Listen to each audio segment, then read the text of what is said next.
भारतीय स्वातंत्र्य दिनाच्या पार्श्वभूमीवर कागल येथे पंतप्रधान नरेंद्र मोदी यांच्या आवाहनानुसार भाजपच्या वतीनं काढलेल्या भव्य तिरंगा रॅलीला विद्यार्थ्यांसह नागरिकांनी मोठ्या संख्येनं सहभागी होत उत्स्फूर्त प्रतिसाद दिला। भारत माता की जय, वंदे मातरमच्या घोषणेने शहर परिसर दुमदुमून गेला। शाहू उद्योग समूहाचे अध्यक्ष व भाजपचे नेते राजे समरजितसिंह घाटगे, माजी आमदार संजयबाबा घाटगे, नगराध्यक्ष सविता माने, गोकुळचे संचालक अमरीशसिंह घाटगे, राजे अखिलेशसिंह घाटगे यांच्यासह विविध मान्यवर रॅलीत सहभागी झाले। रॅलीच्या प्रारंभी गैबी चौकातील क्रांतीसूर्य महात्मा ज्योतिबा फुले, भारतरत्न डॉक्टर बाबासाहेब आंबेडकर आणि साहित्यरत्न अण्णाभाऊ साठे यांच्या पुतळ्यास मान्यवरांनी पुष्पहार अर्पण करून अभिवादन केलं। ग्रामदैवत गहिनीनाथ गैबी पीरचं मान्यवरांनी मनोभावे दर्शन घेतलं। भारतमातेच्या प्रतिमेचं पूजन करून तिरंगी फुगे आकाशात सोडण्यात आले आणि रॅलीस प्रारंभ झाला।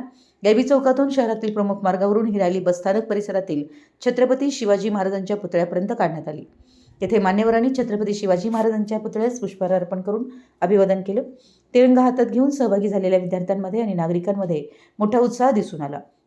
देशभक्तीपर घोषणा, तिरंग्याची सजावट आणि मोठ्या संख्येनं सहभागी झालेला जनसमुदाय यामुळे संपूर्ण वातावरण देशभक्तिमय झालं होतं। भाजपचे जिल्हा उपाध्यक्ष महेश पाटील, भरत पाटील, बाजार समितीचे माजी सभापती कृष्णात पाटील, राजे बँकेचे माजी अध्यक्ष व संचालक MP पाटील, शाहूचे संचालक रमेश माळी, सतीश पाटील, सुनील मगदूम, शिवसिंग घाटगे, जिल्हा परिषद सदस्य शिवानी भोसले, काकासू सावडकर, विवेक कुलकर्णी, राजेंद्र जाधव, पंचायत समिती सदस्य दत्तात्रय दंडवते, अनिल कुमार हेगडे, शिवसिंग घाटगे, कागलचे नगरसेवक एकनाथ पाटील, अमर पाटील, MP पाटील, अशोक पाटील, युवराज कोयगडे, चंद्रकांत पाटील, अरुण तोडकर, चंद्रकांत दंडवते यांच्यासह भाजपचे पदाधिकारी कार्यकर्ते उपस्थित होते।